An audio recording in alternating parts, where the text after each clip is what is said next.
Okay, so in this video, we're going to go over what it's like to work with a professional colorist. I meet people every day that have never worked with one, and they are always curious what they should do to prepare, what they shouldn't do, and what the process is like. So let's get started.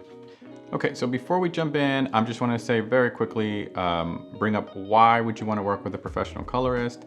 And to put it super simply in a couple sentences, I would say it's because they know their craft, they know cameras very well inside and out, they know the footage, everything from an iPhone to a Blackmagic to Arri to the Red camera. They know how to get the most out of their footage.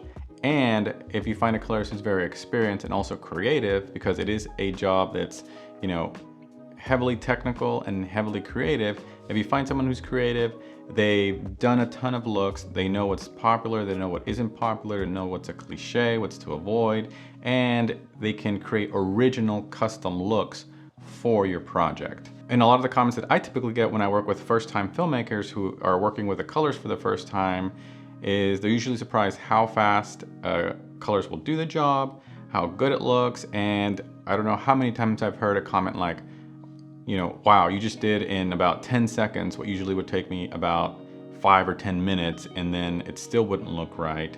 And it's really a thing where you get to the point where you have a look in mind and you can create it, almost instantly. With the control panel, you can do things very quickly, you can experiment, you can constantly change your looks, everything matches. And most importantly, you can ensure that it looks great everywhere else. I don't know how many times I've worked on projects where someone maybe grades it themselves and then eventually, they spend months and months trying to do it. Maybe it's their first feature film and they're trying to save money.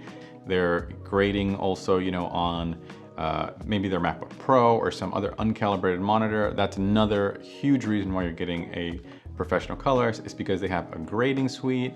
It's calibrated, their monitor's calibrated, it's built with industry standards, and that's what you want to make sure that you have consistency across the board. And once you get a film to a certain level where you want professional color grading, you want a colorist who has calibrated gear. Okay, so now let's just talk about the process. What happens when you hire a professional colorist? Usually the first thing that they'll ask for is to watch your film. So you would typically send them their project, they watch it, and then also it's great to have reference images, a lookbook, anything that will show them what kind of look you're going for, what your influences were, maybe other films that you love or other photographs that you love that say, I want this movie to look like this, or this specific scene to look like this, or this important scene at the very end to look like this. That's what you want to start off with, and it's basically about getting that creative conversation going. So once the colorist has seen the movie, has seen reference images or a lookbook, then after that you come in to what's called a look session, which is basically where you come in, you sit with them, you go through the entire film scene by scene, and you talk about things like the color story, which is how does the film change throughout the story. Do you start off with a kind of like bright and cheery and low contrast look at the beginning, and then the middle is kind of like dark and gritty and grainy and very cool blue colors, and then by the end, very muted colors, and then it ends with happier colors at the end. You talk about the color story and you go scene by scene, creating kind of the base looks for your story and for every single scene along the way.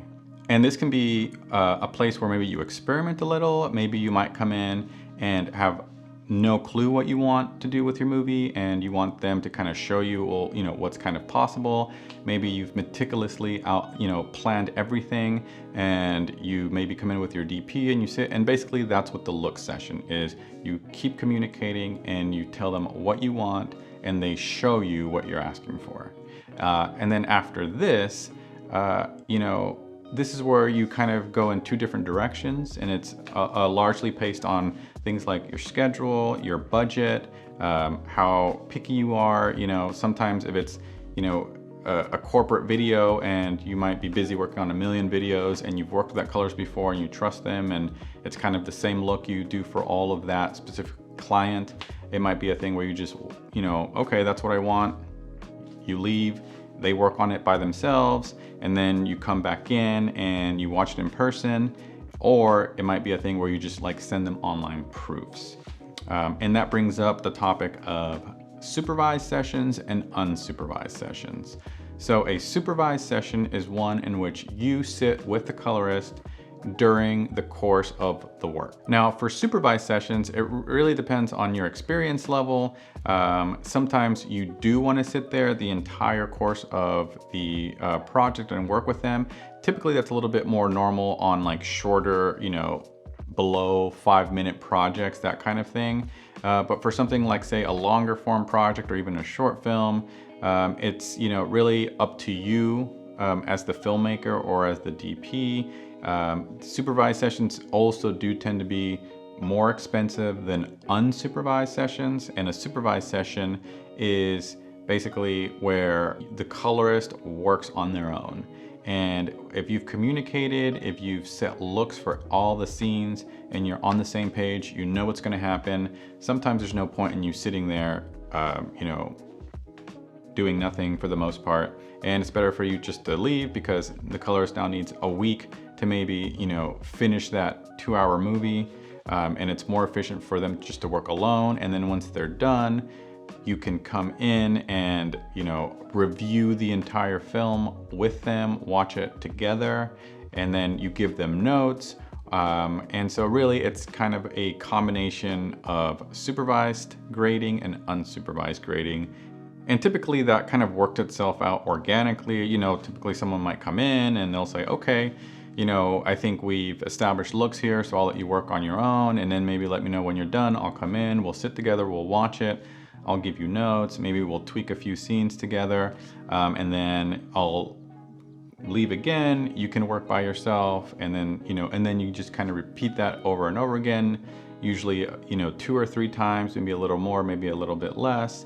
And then you finish off with a final looks or last look session, which is when the movie is quote unquote done and the director comes in, or the DP comes in, and you just kind of, you're both happy with it, you consider it done, but you just watch it together in the same space, and do any last second minor small tweaks, and then after that it is done.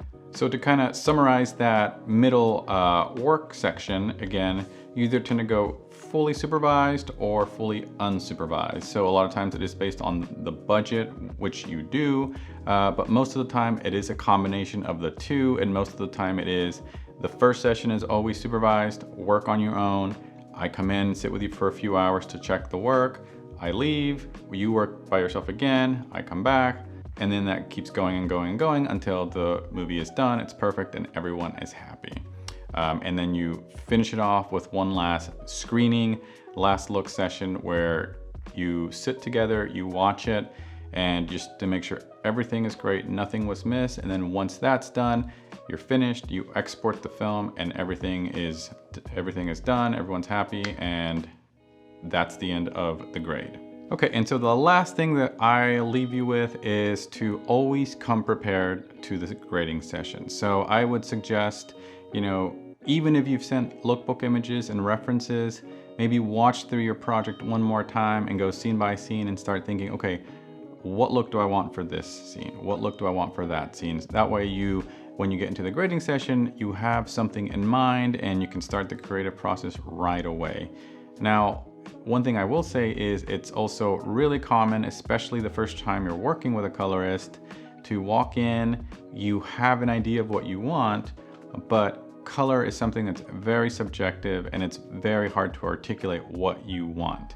If I were to show you an image like this and asked you, what do you like about this image? Or explain what you want to change about this image, most people, the first time they're working with a colorist, have no clue what to say. Even if they know what they want, it's very hard to articulate what you want. So I would say, learn color terminology, learn cinematography terminology, learn what, shadows, midtones, highlights, blacks, specular highlights means, color temperature means, saturation, for example. Not that you have to be perfect or an expert or a pro in explaining something on the level like a cinematographer might, but you'd be surprised how many times someone wants something and they say something like, I don't know, maybe more saturation.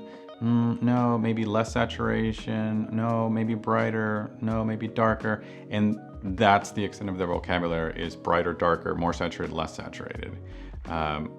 Even if you explain something on an emotional level, because people tend to explain things on a technical level, like, drop this 1.5 stops, raise the midtones about a third of a stop, and they get down to that granular level.